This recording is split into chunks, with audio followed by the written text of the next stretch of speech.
Bir ayga жетпейді, 130 миллионның договоры.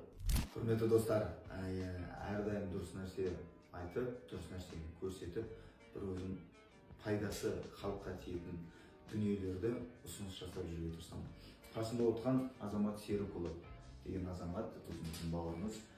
Бұл кісі тендермен айналысады. Тендермен айналысуға әрекет жолдарын іздеп жүрген жігіттерді үйретеді. Яғни қазір тендермен айналысып отқан адамдар саны күннен күнге көбейіп отыр ғой. Бірақ айналысқылар келеді, бірақ сол қалай істесек, неден бастасақ екен, қалай жасасақ екен дегендей жұмыс сферасынан әлдеқайда аулақ.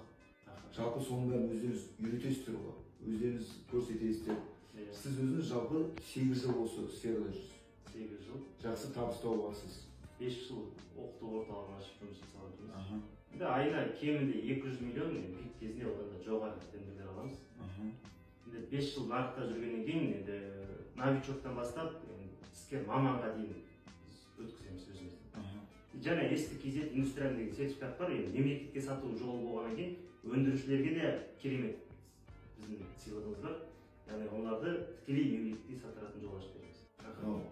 Осы айда 130 миллионға алған доллар дұрыс па?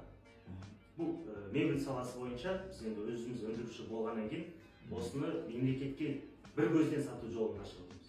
Яғни өндірушілерден бір көзден алуға рұқсат етілді. Бұл кез келген қазақстандық өндіруші ол тек қана мебель емес, сабын шығарса да, перчатка шығарса да, краска шығарса да, не өндірсе де мемлекетке сатады. Тамаша. Құрметті достар, егер де сіздер жағы осы тендер жолын іздеп жүрсеңіздер, тендерді үйренгілеріңізге осыдан жақсы табыс алғыңыз келсе, Азамат Серікұлы бауырымызды кеңес беремін.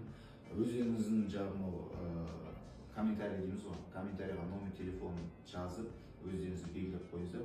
Міндетті түрде Азамат Серікұлының көмекшілері сіздерге байланысқа шығады. Барлықтарыңызға сәттілік.